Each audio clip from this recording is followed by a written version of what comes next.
Reply to the address of welcome at Madura, now spelt as Madurai. The Swami was presented with an address of welcome by the Hindus of Madurai, which reads as follows.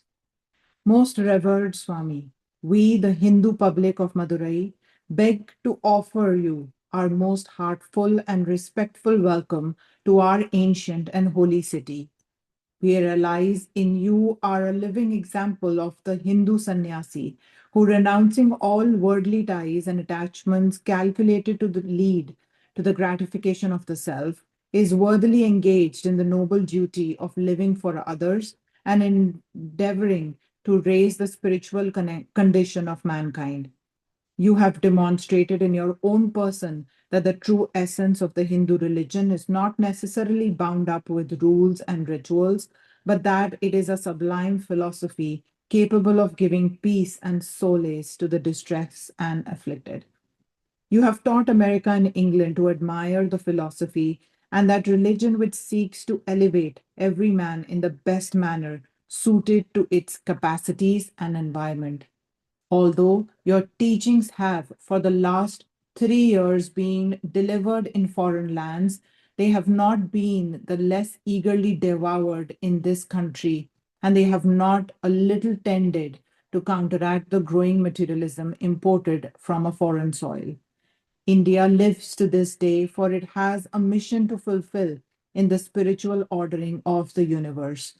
The appearance of a soul like you at the close of this cycle of the Kali Yuga is to us a sure sign of the incarnation of the near future of great souls through whom that mission will be fulfilled. Madurai, the seat of ancient learning, Madurai, the favored city of the god Sundareshwara, the holy Dwarakadisharam of yogis, lags behind no other Indian city in its warm admiration of your exposition of Indian philosophy and its grateful acknowledgments of your priceless services for humanity. We pray that you may be blessed with a long life of vigor and strength and usefulness. The Swami replies in the following terms.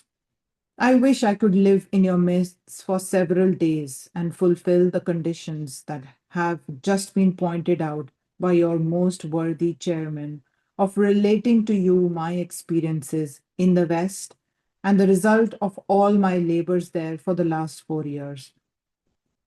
But unfortunately, even Swamis have bodies, and the continuous traveling and speaking that I have had to undergo for the past 3 weeks has made it impossible for me to deliver a very long speech this evening. I will, however, satisfy myself with thanking you very cordially for the kindness that has been shown to me and reserve other things for some other day in the future, under when under better conditions of health, we shall have time to talk over more various subjects that we can do in so short a time this evening. Being in Madurai as the guest of one of your well known citizens and noblemen, the Raja of Ramnad, one fact comes prominently to my mind. Perhaps most of you are aware that it was the Raja who first put the idea into my mind of going to Chicago, and it was he who all the time supported it with all his heart and influence.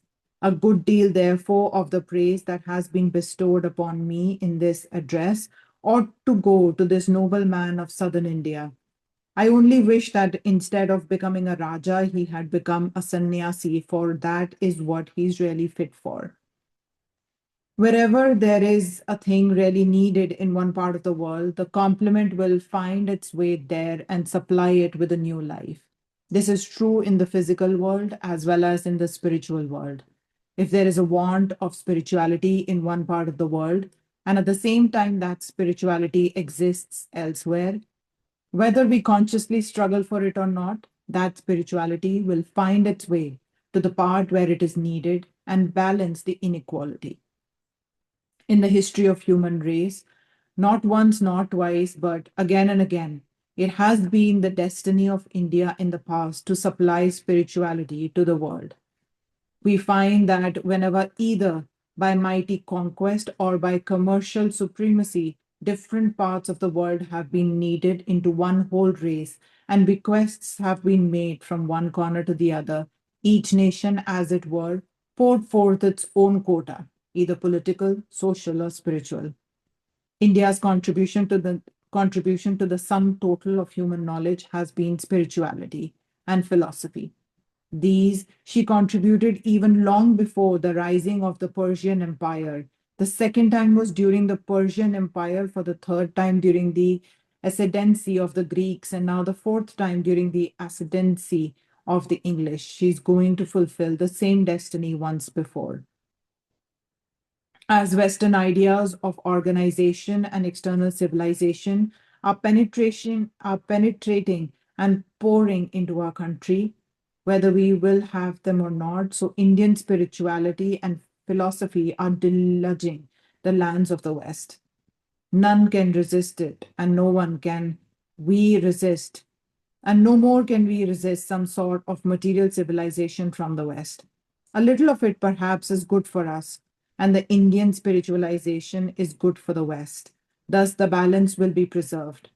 It is not that we ought to learn everything from the West or that they have to learn everything from us, but each will have to supply and hand down to future generations what it has for the future accomplishment of that dream of ages, the harmony of nations, and ideal world. Whether that ideal world will ever come, I do not know. Whether that social perfection will ever be reached, I have my own doubts.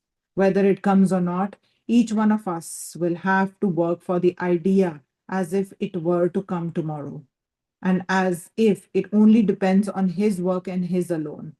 Each one of us will have to believe that everyone else in the world has done its work, and the only work remaining to be done is to make the world perfect, has to be done by himself. This is the responsibility we have to take upon ourselves.